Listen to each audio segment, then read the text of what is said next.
Hi friends, வாங்க Thai Pongal vlog பார்க்கலாம். வாங்க. காலையிலே நான் 2 மணிக்கெலாம் முழிச்சாச்சு, 2:30க்கெலாம் முழிச்சு அதுக்கப்புறம் காலையிலே கோலம்லாம் போட்டு ஸ்டார்ட் பண்ணி அடுப்பை பற்ற வைக்க பார்த்து பாருங்கள், இருட்டாக தான் இருக்கும். நான் வேணா காமிக்கிறேன். கோலத்தை மட்டும்தான் காலையில் எடுத்தேன். நம்ம வீட்டில் வாசப்பொங்கல்னு சொல்லுவாங்க. அதனால் நேற்றே போகி அன்னைக்கு அடுப்புலாம் மொழிவி ரெடி பண்ணியாச்சு. பிள்ளையார் பிடிச்சி வச்சு செய்வோம். 2 சாணி பிள்ளையார், ஒரு மஞ்சள் பிள்ளையார் பிடிச்சி இப்படி தான் செய்வோம். நேற்றே அதுக்கு தேவையான பொருள் எல்லாமே வாங்கிட்டு வந்தாச்சு. சட்டியில் பரங்கிக்காய் செஞ்சு வைப்போம் வெள்ளை பொங்கல் மேலே. அதனால் பாருங்கள், அழகாக எல்லாமே அம்மா தான் ரெடி பண்ணி கொடுத்தாங்க. எப்பயுமே வருஷம் எனக்கு கல்யாணம் ஆகி 7 வருஷம் ஆகுது. 7 வருஷமும் அம்மா தான் ரெடி பண்ணி கொடுக்குறாங்க. ஒரு வருஷம் மாமியார் வீட்டில் எப்படின்னு பார்த்துக்கிட்டேன். அம்மாவுக்கும் தெரியும், ஏன்னா அம்மாவுடைய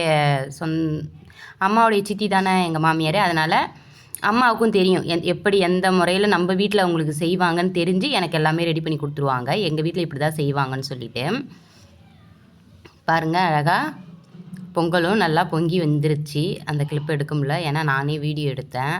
அதனால் அதெல்லாம் எடுக்க முடியல. சூரிய பொங்கல், சூரிய வர பார்த்து படைக்கணும்னு சொல்லுவாங்கள்ல. அதனால் நான் காலையிலே எந்திரிச்சு பொங்கல் வச்சும் எனக்கு மணி 7 ஆயிடுச்சு படைக்கிறதுக்கு. 7:30க்கு மேலே தான் படைச்சனே நான். ஏன்னா அப்பா அம்மாவும் கடைக்கு கிளம்பிட்டாங்க. நான் ஒண்டியாக படைக்கணுன்னா கொஞ்சம் கஷ்டம்தான். ஏன்னா இந்த நாளில் தான் அவங்களுக்கும் கடை வியாபாரமும் கரெக்டாக இருக்கும், போடாமலும் இருக்க முடியாது. இந்த நாளில் தான் கொஞ்சம் அவங்களும் சம்பாதிக்கணும். அதனால் அவங்க கடை போட்டாங்க. நான் காலையிலே பொங்கல்லாம் இறக்கி தவிடு மேலே தான் பொங்கல் இறக்கி வைக்கணும். இல்லைன்னா அந்த இது சொல்லுவாங்கள்ல, அதுக்குன்னு பொங்கல் இறக்கி வைக்கிறதுக்குன்னு தனியாக ஒரு மாதிரி அந்த ஏதோ அம்மா சொல்லுவாங்க, அது பேர் எனக்கு தெரில. அது இல்லைன்னா நம்ம என்ன பண்ணுவோம், பச்சரிசி தவிடு இருக்குல்ல, அதை வாங்கிட்டு அழகாக பரப்பி அது மேலே தான் இறக்கி வைக்கணும். அதுக்கப்புறம் குத்து விளக்கு எல்லாமே எடுத்துகிட்டு வச்சு எல்லாத்துக்கும் எண்ணெய் ஊற்றி திரிலாம் போட்டாச்சு. எல்லாமே படைக்க எல்லாம் ரெடி பண்ணி வச்சுட்டேன். என்னுடைய காமாட்சி அம்மன் விளக்கு, என் கல்யாணத்துக்கு காமாட்சி அம்மன் விளக்கு எடுத்து கொடுத்தாங்க. அதை தான் எடுத்துகிட்டு படைக்கணும். அதையும் எடுத்துகிட்டு அழகாக வச்சு எல்லாமே ரெடி பண்ணிவிட்டு அதுக்கப்புறம் இன்னும் டைம் ஆகலைன்னு சொல்லிவிட்டு பாப்பா ஒரு கிளிப் அப்படியே வீடியோ எடுத்துட்டேன். பாப்பாவுடைய பொங்கல் ட்ரெஸ் இது. அவங்களும் அப்படியே சுற்றி யூடர்ன் போட்டு காமிச்சாங்க. அவங்களையும் வீடியோ எடுத்துகிட்டு அதுக்கப்புறம் டைம் ஆனோடனே படைச்சாச்சு. பாருங்கள், என்ன ஒன்று நான் தேங்காய் உடைக்க மறந்துட்டேன் ஃப்ரெண்ட்ஸ். பாருங்கள், தேங்காய் உடைக்க மறந்துட்டேன். அதுக்கப்புறம் நான் மாட்டு பொங்கல் அன்றைக்கி தேங்காய் உடச்சி வச்சுட்டேன். பாருங்கள், பரங்கிக்காயில் பூசணிக்காயும் சொல்லுவாங்க, மஞ்சள் பூசணிக்காய். அதில் கூட்டு செய்யணும். வெள்ளை பொங்கல், சக்கரை பொங்கல், இந்த 3 தான் செய்யணும். இந்த பரங்கிக்காய் செய்கிறோம்ல, அது புது சட்டி தான் வாங்கி செய்யணும். அதிலே மாட்டு பொங்கல் அன்றைக்கி கருவாட்டு குழம்பு வைப்பாங்க. பாருங்கள், அழகாக நம்ம வீட்டில் தைப்பொங்கல் நல்லபடியாக சிறப்பாக பொங்கியாச்சு.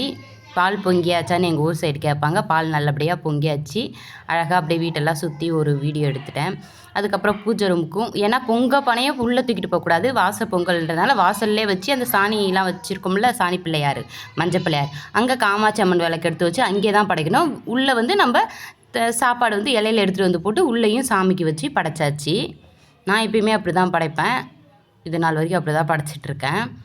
இங்கே பாருங்கள், அம்மாவுக்கு அழகாக ட்ரெஸ்ஸு வாங்கி போட்டு விட்டேன். செம்ம அழகாக இருக்காங்க. அம்மா மாங்கல்யம், என்னுடைய அம்மாவுக்கு நான் மாங்கல்யம் எடுக்கணும்னு சொல்லிட்டு எடுத்து போட்டு வச்சுருக்கேன் அவங்களையும்.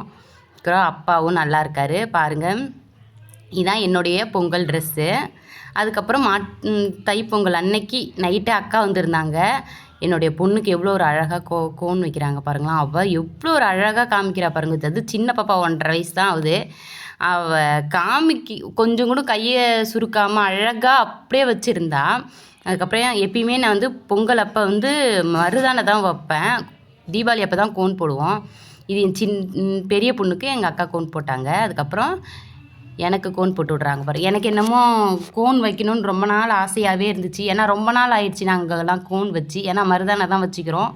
இப்போலாம் கோன் மேலே அந்த அளவுக்கு இன்ட்ரெஸ்ட் இல்லை. அக்கா செம்மையாக கோனும் போடுவா, செம்மையாக கோலமும் போடுவா. என்ன சொல்கிறது, சின்ன பிள்ளையிலே அந்த அளவுக்கு எப்படி சொல்கிறது, கோல போட்டியிலலாம் நிறையா கோலம், 3 கோலம் போட்டு நாங்கள் 3 பேர் அக்கா தங்கச்சி 3 கோலம் போட்டு அந்த கோலத்தில் எங்கள் 2 பேரை நிற்க வச்சுட்டு இன்னொரு கோலத்தில் அவள் நின்றுக்கிட்டு ப்ரைஸ்லாம் வாங்கியிருக்கோம் நாங்கள். அந்த மாதிரி பாருங்கள், அவளுக்கு தெரிஞ்ச மாதிரி நல்லா அவள் கோன் கிளாஸ் போல் எதுவுமே போல் அப்படியே பார்க்குறத அப்படியே வரைகிறது மட்டும்தான். கிளாஸ்லாம் போனால் இன்னமும் நான் பியூட்டிஷியன், ஆனால் எனக்கு சுத்தமாக கோன் போட வராது, கோலம் போட வராது. ஆனால் அவள் வந்து செம்மையாக கோலம் வச்சு கோன் போடுவா. கோலமும் சூப்பராக போடுவா. பாருங்கள் ஃப்ரெண்ட்ஸ், இவங்க வந்து கோன் கிளாஸ்லாம் போனால் இன்னமும் வந்து மெஹந்தி கிளாஸ் போனால் இன்னமும் வந்து நீட்டாக சூப்பராக போடலாம். இது வரைக்கும் போனதே கிடையாது, அப்போவே செம்மையாக போடுறாங்க. இந்த வீடியோ உங்களுக்கு பிடிச்சிருந்தா லைக் பண்ணுங்கள். பாய்.